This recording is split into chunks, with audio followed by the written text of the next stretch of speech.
Officer over the Polygraph Advisory Committee here with TDLR.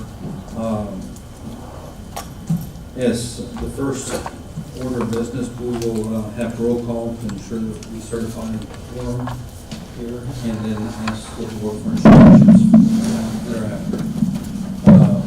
Starting from my left, if y'all will, please identify yourself for roll call, please. Sharon Brink. James Patrick O'Rourke. Tiffany Collier.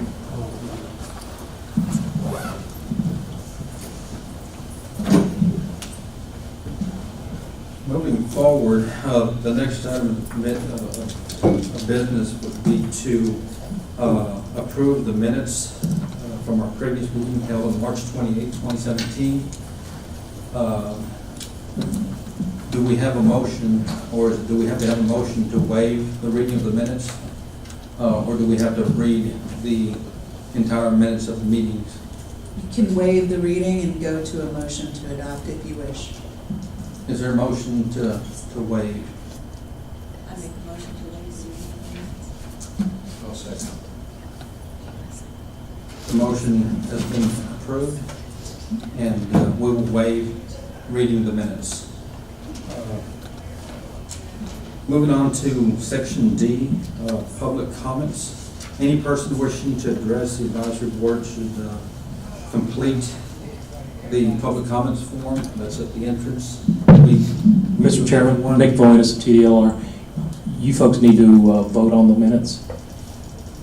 You need to approve the minutes. You need a motion and a second, and then vote on the minutes. I thought we did. Elizabeth Selene, Strip Manor, TDLR, they did have a motion and a second, and they did vote to waive. vote? Mhm. Okay. Never mind. But I don't believe you said whether the motion was carried and the number of votes, so if you could please go back and do that for the record. Did they vote to waive reading the minutes? Yes, they voted to waive the reading of the minutes and to adopt. I thought you moved to also adopt the meetings as written. You didn't? You or did No, you I did not. No, I did not. Okay, so can you go ahead, Elizabeth Salinas, TDLR, can you go ahead and count the vote for the waiving of the reading and also adopt or not adopt the minutes as written? So we will have a vote again and count the vote numbers as far as approving the waiving of reading of the minutes. Once again, we vote left to right. I vote to waive. I vote for it. I vote to waive. All in favor have voted to waive the minutes, the reading of the minutes, which are 4 yes votes.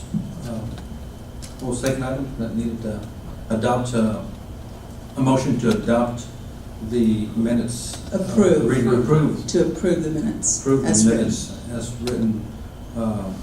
And do I have a motion to approve those minutes? A motion to approve. Second. Okay, we'll have a vote to ensure that we do have approval to adopt the reading of the minutes. All in favor say yea. Yay. All motion carries. All 4 individuals on the board have approved the minutes. Thank you, Mr. Chairman. Moving on to subsection or section D, public comments. As I mentioned earlier, there's a public comments form that anybody wishing to make public comments needs to fill out. Right now, I do have one public comment form filled out with AD Skip Inslee. If you'll please come forward, state your name and. My name is Skip Henson. I'm the owner of Dallas Polygraph Services. Excuse me if I may interject, Elizabeth Salinas, Strip Manor, TDLR, just so everybody understands and knows, the public comment period is a time when we will listen to you, but the board is not allowed to make any comment in response, and we can't discuss anything that you raise unless it is on the agenda. Okay. Thank you, Ms. Another Salinas. one, don't find me too much.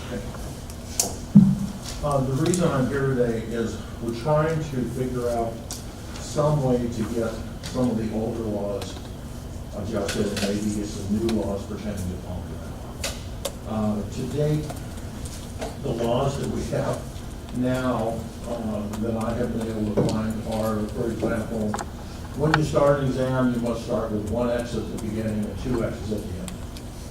Also, there's another rule about no abbreviations.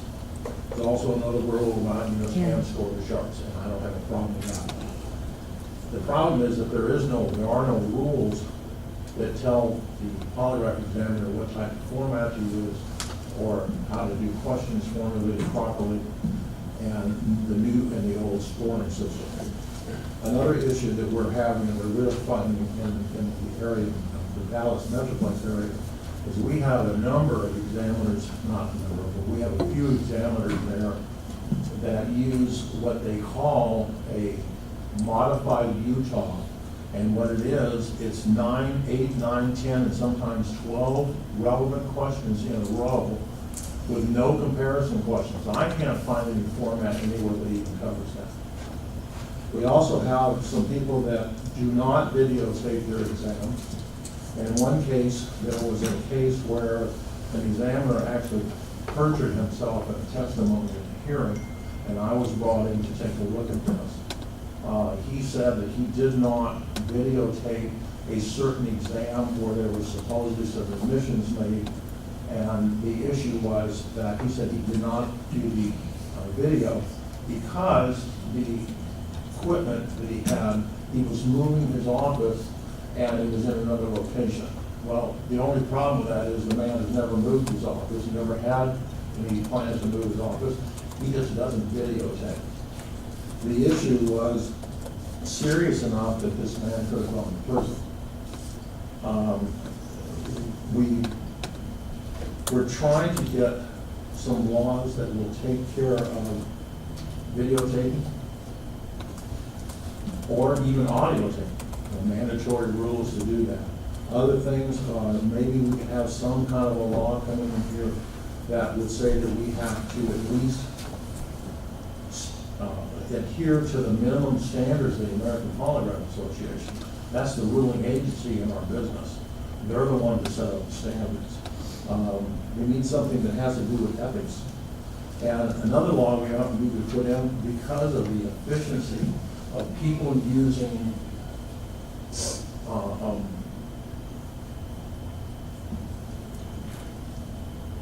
a method to distort the charts by deceit or their muscles in their backside. It's one of the most effective ways of people getting through when they do polygraphs. The American Polygraph Association not only recommends, but they insist that you use a CPAP, and also they demand that you videotape the exam. And that's what we're trying to get accomplished. And I'm not sure how to go about that. That's all I have.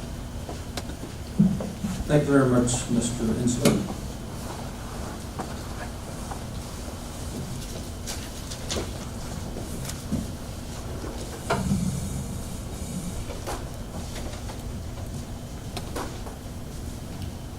Prior to moving on, is there anybody else that is interested in making any public comments?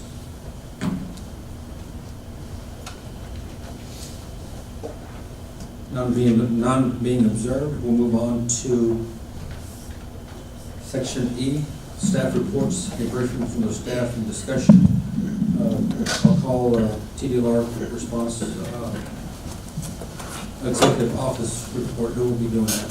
Mr. Chairman, Nick Folinas, TDLR, here to present to you our executive office report. I want to thank you again for your service. Thank you for being here today. First off, I want to introduce a new staff member of ours, Christine Reif, who will be your point person, your support staff here at TDLR. Since we have added some other programs, we've added another staff person and reshuffled the deck of advisory board responsibilities, and Tamala has done a great job, and she's going to be moving on to some other boards, and Christine has just joined our staff this month from the podiatry folks, and we're real happy to have her. She's been really great, and Tamala and Delia here have trained her up really well. When you last met, we were at the end of month 3 of the 85th session of the Texas Legislature, and it was a busy one, arguably the busiest one that TDLR has ever experienced. The State House and Senate convened in January. They met through Labor Day at the end of May, and then they came back over the summer and met for another 30 days. When all was said and done, more than 6,500 bills were filed during the regular session. TDLR staff tracked a total of 341 bills. 130 were directly related to current TDLR programs, 20 dealt with new or transfer programs, and 191 bills that, if enacted, would have affected agency operations. No bills affecting this program were passed. And for a full review of legislation as it affected other TDLR programs, you can go to our website, tdlr.texas.gov, and click on the capital picture, and they're all listed by program. We are now in the bill implementation stage for all those bills passed during the 85th, and all TDLR divisions are involved as we develop rules, communicate to stakeholders, appoint, prep other advisory boards, hire additional staff, and deal with education exams, IT programs, and more. Most recently, TDLR staff has been working really hard to help our licensees and small businesses recover from the aftermath of Hurricane Harvey along the Texas coast. Texans helping Texans, as we like to call it. And the entire TDLR staff needs to be commended for their efforts there. And we meet every other day, our disaster response team, and are continuing to help in the recovery there. We're working in coordination with the governor's office and the Rebuild Texas efforts. We've been implementing procedures for all eligible licensees in the affected areas to help them recover and return to work as quickly as possible. Starting several days before Harvey first hit the Texas coast, TDLR staff had extended license expiration dates, waived late fees, license replacement fees, waived CE requirements, and extended grace periods for expired licenses for those in those affected areas. It all began with our tow program as we worked to allow out-of-state towers to come in and help move flooded and abandoned cars off roads to get the recovery going. We're also making it easier for other out-of-state folks to come in, licensed folks to come in and assist with the Hurricane Harvey recovery efforts here in Texas. We're just working real hard to remove the burden of red tape and to help Texas rebuild. Again, for more information on our Hurricane Harvey recovery efforts, you can go to our website, and we have a special page there for that. Also want to promote our social media efforts. If you're on Facebook or Twitter, please follow us and keep up with TDLR events and news. Back to the website for a minute. I wanted to share some recent web traffic numbers associated with this program. Over the last 8 months, the Polygraph website has had 7,687 page views. That's more than 960 page views a month. And the busiest month was March with 1,199 page views. And how do people access our website? More than 43% of the folks visiting your pages did so from a mobile device, meaning a smartphone or a tablet, while 56% did so from a desktop computer. And for the last 8 months, the top reasons for visiting the Polygraph website: number one, laws and rules, followed by exam information, Polygraph examiner education, applications and forms, and frequently asked questions. If you have any questions, I'll be glad to try to answer. Otherwise, thank you. I have one question on the bills that you said none of the bills, or there are no bills for Polygraph or that affected the Polygraph program that were passed. Were there any that y'all were tracking that did not pass? Elizabeth Salinas, Strip Matter, TDLR. I am not aware of any bills that were pending that failed. No bills were filed affecting this program. Any other questions? Being that there are no other questions from the advisory committee, we'll move on to subsection 2, Compliance Division Report.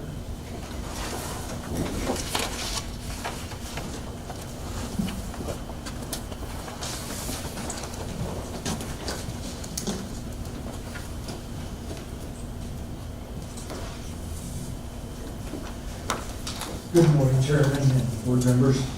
For the record, I'm Russell Tolling. I'm a compliance program specialist.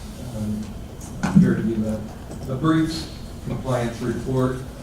Ordinarily, I represent the division at the industry meetings that just take and collecting annually. I did not do that this year, and one of the reasons was I believe you guys had a joint meeting with the Police Polygraph Association in Houston. Is that right? Correct.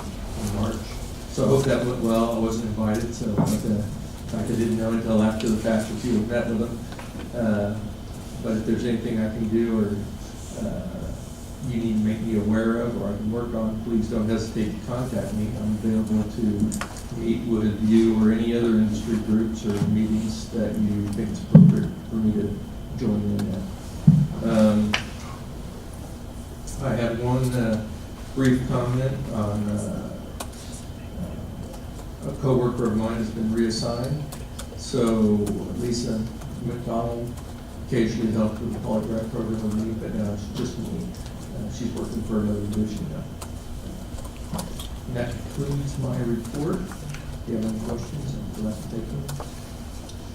The American Polygraph Association Conference will be in Austin next year. Great. In the fall. I will make sure you get an invitation. Thank you. Any other questions for Mr. Tony? None? Thank you so much. Thank you. Moving to subsection E3, Education Examination Division before.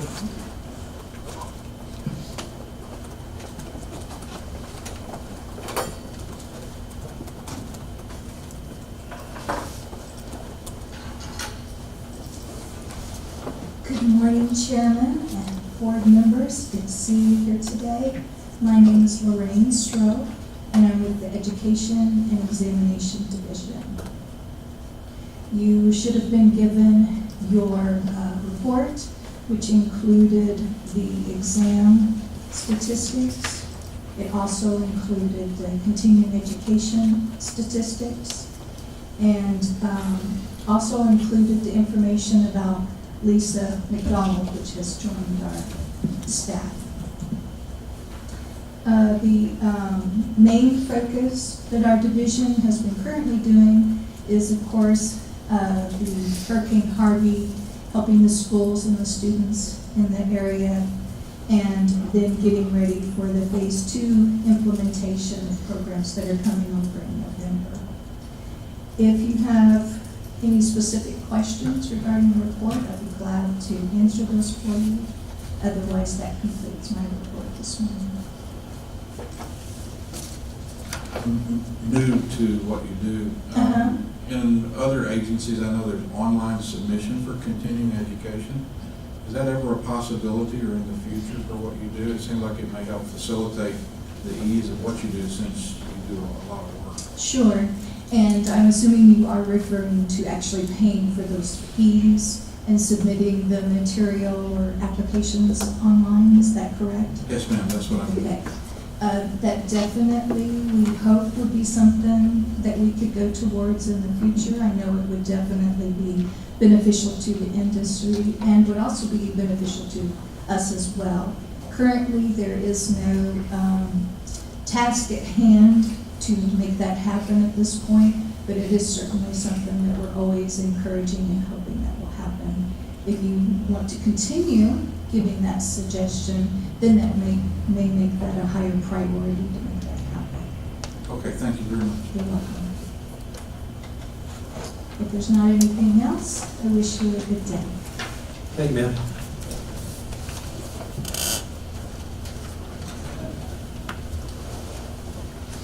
Enforcement Division report.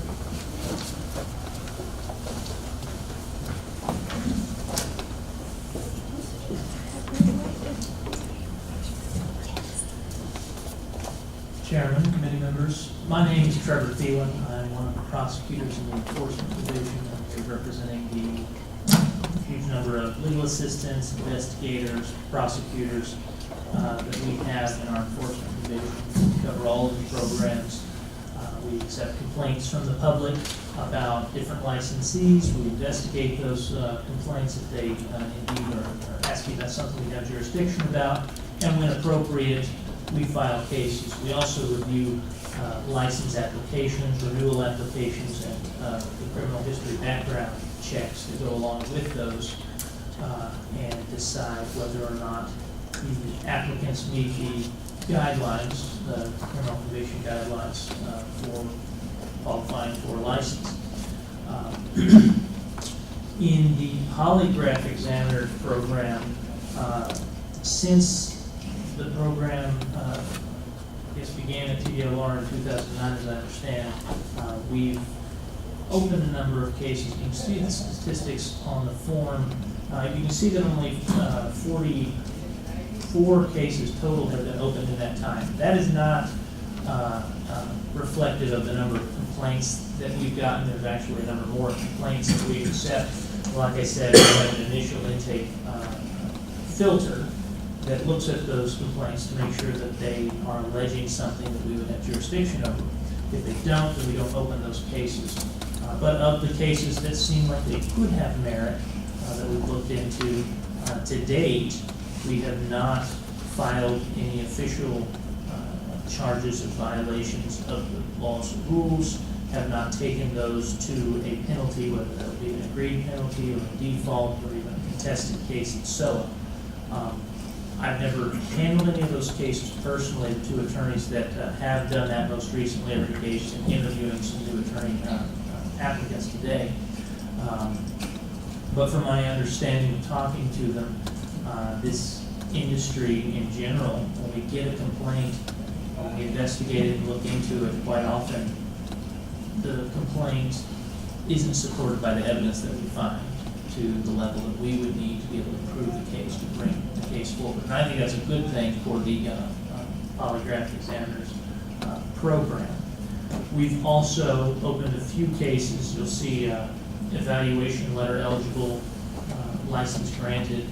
When somebody has some sort of a criminal history and they're curious about whether or not they will qualify for a license before they begin down the internship road pathway, all of the time that they've got to spend to become a polygraph examiner, they sometimes want to make sure they're not going to be limited from getting that license later on. So they will ask us to do an evaluation of their criminal history on the front end. And of the two that we've done for that, we found both of those applicants were eligible. And sometimes you see the number 4 next to license granted. That doesn't mean that only 4 licenses have been granted. That means there's been 4 times where we opened an investigation to look closer at the criminal history and make sure we were okay with granting the license before making that decision. So that's what you see there. And all that combined is kind of how enforcement has interacted with this agency, with this program since it began. There's 3 pending cases. Obviously, I can't really comment on those. You'll see a little difference in the number of cases opened and resolved in the different fiscal years for 2016 and 2017. That just means that there were holdover cases from the previous year that got resolved in the years after that. You can see from the TDLR numbers that enforcement is quite busy. We don't turn down cases because we're overwhelmed. We file a number of cases, we resolve a number of cases, we seek and obtain large penalties when appropriate, fairly continuously. And if we ever are in a situation where we have a good polygraph examiner's case, certainly we will move forward with that appropriately. We just haven't encountered that yet. Are there any questions that I can answer for you? Go ahead. There's some legislation that came out this year, and I saw it from another government agency that pertained to post-secondary educational schools that requires those schools to provide notification to students so that if they don't meet licensing requirements under the things that you talked about, that the notification has to be made by the school to the student, or there appears to be some clawback privileges from the schools.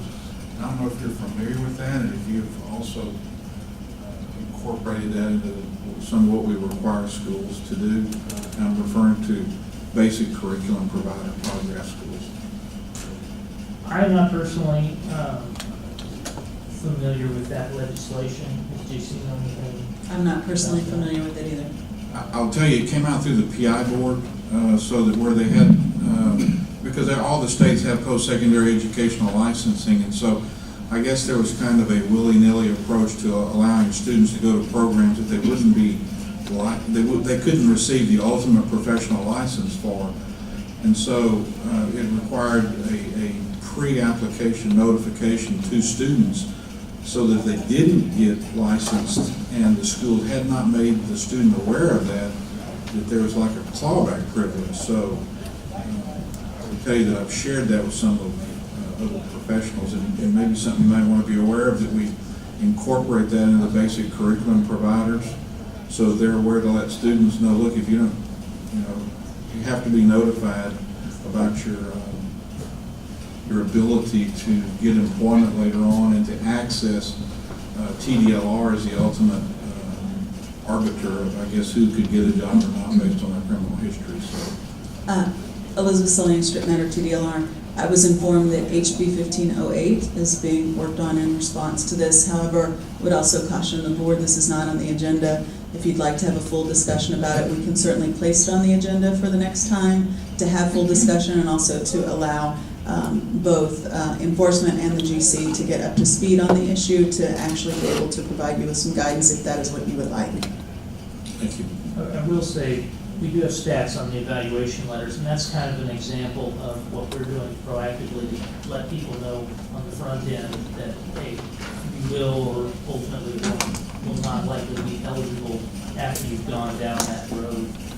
Some of our other programs, it seems, I can't profess to know all the rules and whether they're required to do it, but I've seen from doing some of the criminal history cases and the evaluation letters, some programs tend to have more evaluation letter requests than others. And to me, that says that it's possible that it's the schools or the associations related to these programs that are getting the word out on the fact that this is a service that TDLR does provide, and you can try to safeguard your ability to get licensed down the line without spending a bunch of money and ended up being a waste. I have a question. Sharon Bray.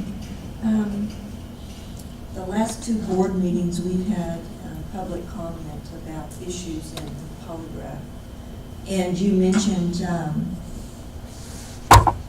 some of the complaints that have come in, that those that TDLR is allowed to look at, that y'all look into those. Have you kept stats on the ones that aren't covered by TDLR legislation and what those complaints are? I don't think we keep stats on them. I did a search of some of the closed cases because we can. I was able to see a couple that were closed by intake, and just by reading the complaints, I could see that they were asking about things that our laws or rules don't cover. Really, all our intake on the front end is doing is trying to identify whether or not the complainant is bringing up something that could potentially be a violation of a law or rule that we have on the books. I don't think after those, I think we probably could obtain statistics on that, but these are generally the statistics that we prepare for the different advisory boards. In general, you could request that we look for those, and we look for trends in there, and I'm not sure where that request will go, but that's not something I think that we actively track, is the number of cases that are closed at the intake level. Because some of the things that have been mentioned today have been mentioned in past meetings, so I'm just curious what the trend is with the complaints, and if it's something that we as a board need to look into to further advance legislation in those areas. That's all.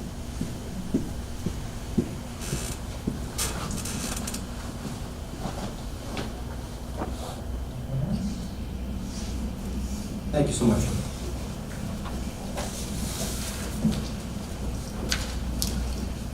Moving on to licensing and provision report.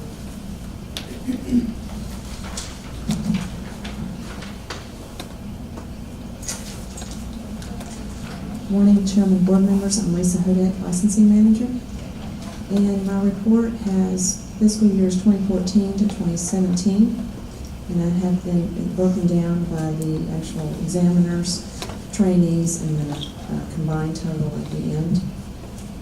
And as you can see, the numbers are fairly consistent as far as the new licenses and renewed and then overall total population. I don't have anything new to report or any new updates, but I'll be glad to answer any questions that you may have. I just have one question, and something that I brought up a long time ago. Has there been any progress in including polygraph license renewals so that they can do it online, like payment online? I know that was a major sticking point for some agencies out there that employ polygraph examiners. It'd be a lot easier for them to utilize their credit card and as method of payment online. Has there been any progress on that? Unfortunately, I have to say no, because we tend to look at the overall population count. That's one thing I know that they look at. I also know that our IT department is swamped because of all these new programs that we're getting. So it is still on the list. I just don't know when that's going to happen. So it is a future plan. Any other questions? Thank you so much. Thank you.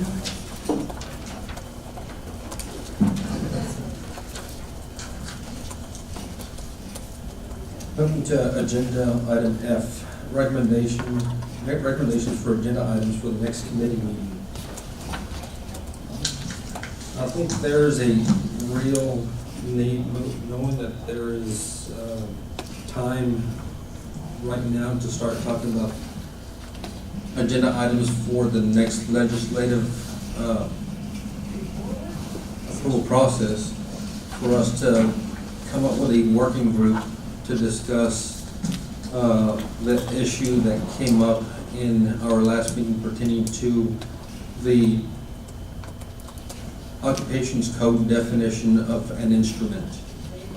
So I think that would be ideal as far as us as a committee to set up a working group of one or two people so that we do not violate the quorum issues, and come over and speak to the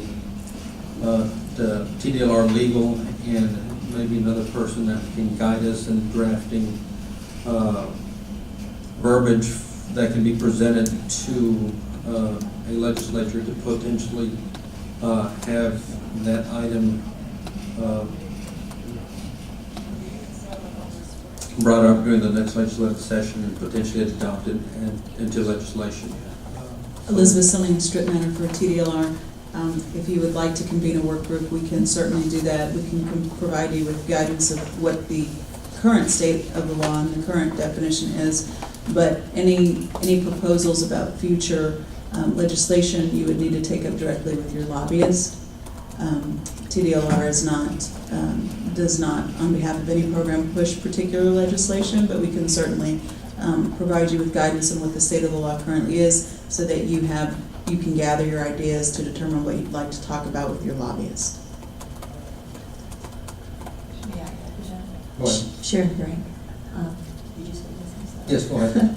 Along with that, I think something that's also important is what came up the last advisory committee meeting is licensed polygraph examiners only being held accountable for the law, while those who aren't licensed have no accountability at all. And it's like a police officer, you have to have a license, a lawyer, you have to have a license. But Texas doesn't require a person to have a license to do a polygraph. And so only those that have gone through and have had the diligence to complete the school and become licensed, we're held to a higher standard, which is great, but those who aren't doing it, they are lessening the way we look into the public as far as how polygraphs are conducted and not following what we're required to follow.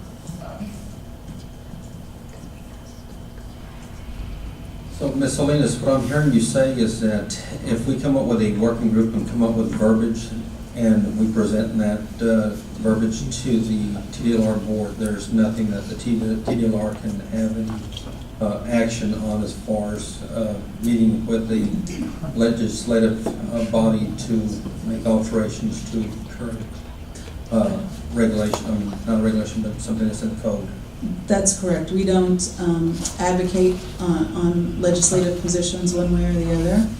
We can certainly provide you, as I said, with guidance on what the statute currently says, but it would be, as I've stated in a previous board meeting, it would be up to the advisory board to discuss particular legislation and particular verbiage with its lobbyists, who would then be the ones who are actually trying to present it and get sponsors for any bill that you'd like to see pushed during the next legislative session. And that's across programs. This isn't something we're singling out with Polygraph. This is across programs that is our standing policy, that we are not advocating one way or the other for any particular board language that they might want.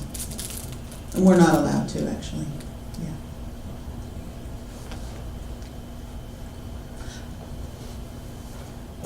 As recommended, does anybody have an item that they would like to recommend for the next meeting?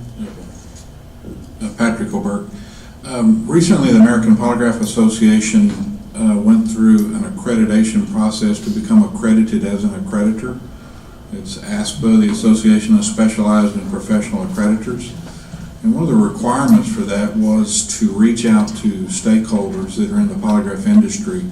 And one that was identified has obviously been state legislators for coordination of standards, training and education for polygraph across the United States and ultimately internationally. So I would say there could be an agenda item so that we could discuss what that would look like, coordination of standards of practice, and educational requirements in particular that are changing, so that we could have the APA through its accredited training programs be able to reach out and discuss that with the board and see what that would look like.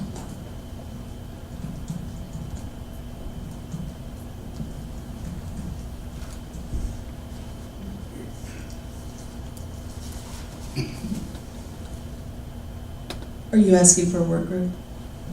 Yes, ma'am. I believe we are. So is there a motion that has to be made? And that, we're kind of new to this process. I believe so. as far as- Tamla, do they have to make a motion? Do we have to make a motion to make a Oh, no. committee? Okay, Tamla says you can just appoint a work group on that specific issue.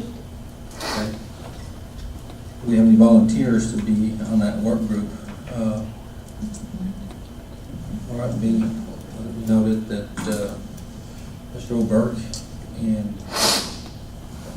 Sharon will be on the work group committee, and we'll get with the TDLR board for further instruction.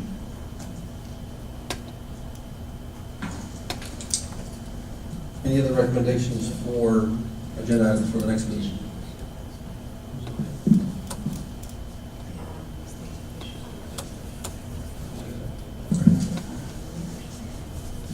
Mr., there's not. Can you, are you also appointing a work group on the issue of the licensure of polygraph examiners and the definition of an instrument and possible future legislation? Are you also appointing a work group on that as well? Or is that something that you wish to take up with your lobbyist? Being that it's an issue that TDLR has no control over, at this point, I don't know if it'd be necessary for the Polygraph Advisory Committee in the way it carries on its duties and its assigned duties to push forward and set up a work group for that specific issue. I would highly recommend that those professional organizations in Texas that wish to have that occupations code definition of the polygraph instrument altered or modified to present language to a legislator that is wishing to potentially author a bill to alter the definition. So I would, right now at this moment, I would, unless y'all want to discuss it a little bit as far as, we need a committee member, working group for that? I think you're correct. I don't think we need a working group for that, being that we provided the information that TDLR does not have any control over that. So the only working group that we will have is to discuss standardization of new practices and so forth. Thank you for the clarification.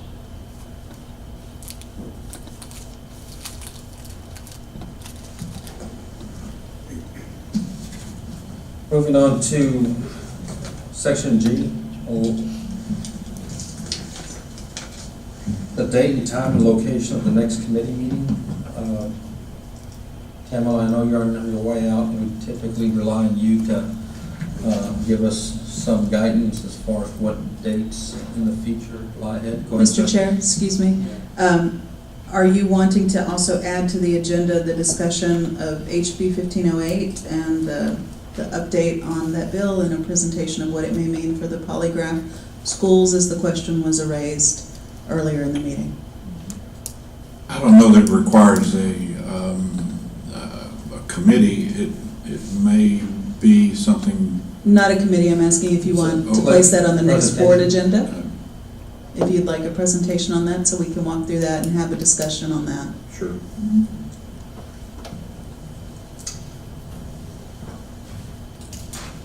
Has that been added to the agenda already?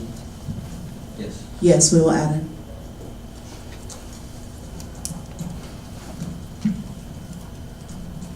Before we move on to item G, is there any other item that we need to take care of before moving on to G? No, I don't believe so. I believe you're free to move on. The next time that we will meet, it just depends on how much time do y'all need for the work group committee to kind of go through the items that y'all want to discuss, and kind of formulate a plan for the next meeting. So how much time do you need? Probably 60 days right now. The APA is trying to summarize and compile, all the states that have applicable regulations and standards of practice, dealing both with standards and with educational requirements. There's a new person that's on board that's managing that as a full-time employee, so at least 60 days, I would think. We were, Mr. Chairman, Nick Boyes, TDLR, we were looking at possible dates as January 31st, March 6th,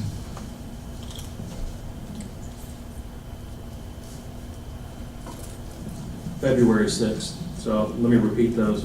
January 31st, February 6th, March 6th. We could do March 7th as well.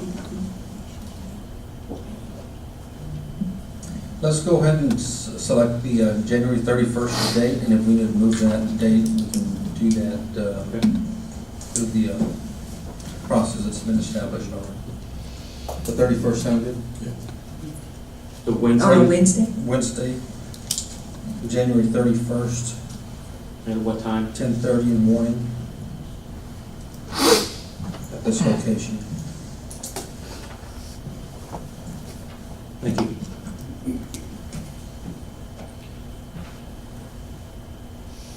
Any other items that need to be discussed by our Polygraph Advisory Committee? None? I'll make a motion that we adjourn this meeting. Second. Vote that we approve adjourning this meeting. Everybody approve? Say Aye. Motion carries.